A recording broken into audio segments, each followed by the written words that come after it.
j'avais très envie d'avoir des enfants, mais j'étais aussi prête à pas en avoir si je trouvais pas un compagnon qui avait la même envie de faire avec un partage et avec tout ce que ça allait impliquer. Parce que le féminisme, et donc je cherchais un compagnon féministe, parce que le féminisme, ça a ça de particulier, on peut le vivre tout de suite. On est dans un système horrible, hein. C'est le capitalisme, le patriarcat, il nous écrase, il crée des inégalités, il crée des choses difficiles dans la vie, mais quand on a cette conscience, on peut essayer de, au moins là où on maîtrise les choses, de mettre en place une autre manière de faire. Et donc ça a été un choix. Et j'ai eu cette chance de trouver le compagnon féministe que je cherchais et qui a été ce père, effectivement, qui s'est impliqué, qui est d'ailleurs à la naissance de Léana a demandé un congé paternité pas payé, qu'il n'a pas retenu, et donc il a donné sa dédite pour pouvoir quand même faire un congé pas payé.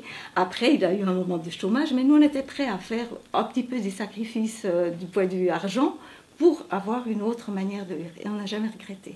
C'est vraiment une chance qu'on a eue de pouvoir construire nos vies de manière consciente sur un modèle de partage. Moi, je pense déjà, dans ma famille, on n'a pas seulement parlé de l'égalité, on l'a vécu surtout. Donc on l'a mis en place. Et puis, c'est vrai que moi, j'ai été éduquée comme étant une évidence que tout le monde fait la même chose. Donc on m'a toujours demandé les mêmes tâches qu'à mon frère. J'ai toujours vu mon père qui s'est occupé de nous, qui a fait la cuisine, les courses. Et puis je pense que dans mon modèle aussi de vie à moi, c'était quelque chose qui partait de l'évidence. Mais je me rends bien compte qu'autour de moi, ça n'allait pas forcément pour ailleurs, puis qu'on peut toujours se questionner, qu'on peut toujours s'améliorer. J'ai fait la grève en 1991 avec ma maman.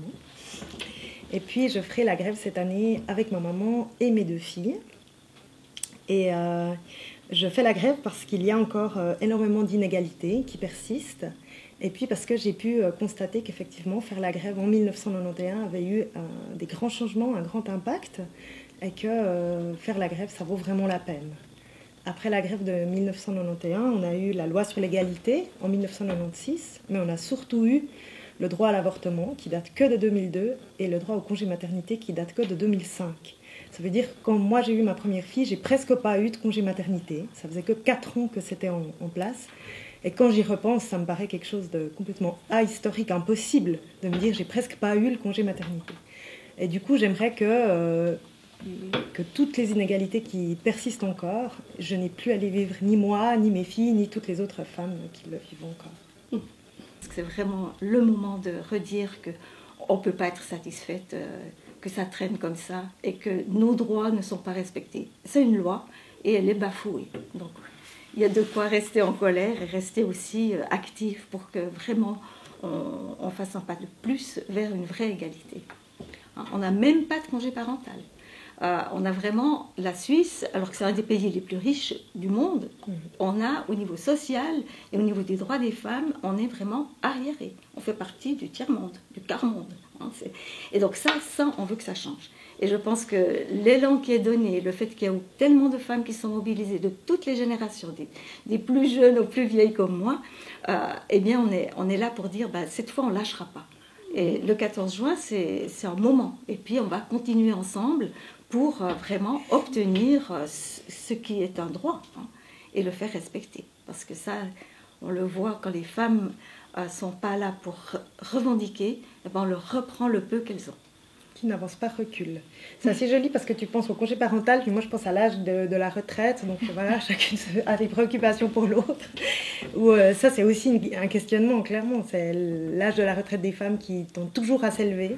Et puis clairement, nous ce qu'on veut c'est un modèle où il y a plus de temps de partage, donc pour partager le temps domestique, le temps du travail domestique, ça veut dire réduction du temps salarié pour tout le monde, pour avoir plus de temps de vie, pour avoir plus de temps de partage. Et l'augmentation de l'âge de la retraite va totalement à l'encontre et à l'inverse de ce modèle de vie et de société auquel on aspire. L'intérêt de tout ce mouvement, c'est le processus. C'est tout ce qui est en train de se passer maintenant. C'est tous les collectifs qui émergent. C'est le fait que l'égalité soit une question incontournable dans les médias, à l'école, sur les lieux de travail. Moi, je prends le train tous les jours. J'entends des femmes qui se demandent « Mais vraiment, et chez toi, c'est comment? Qu'est-ce qu'on fait le 14 juin ?» Et c'est ce processus-là qui est vraiment intéressant. Après le 14 juin, c'est la journée qui va visibiliser le travail invisible. Mais le processus, il est déjà réussi, donc je pense qu'on a déjà gagné ce qu'on recherchait, un petit bout.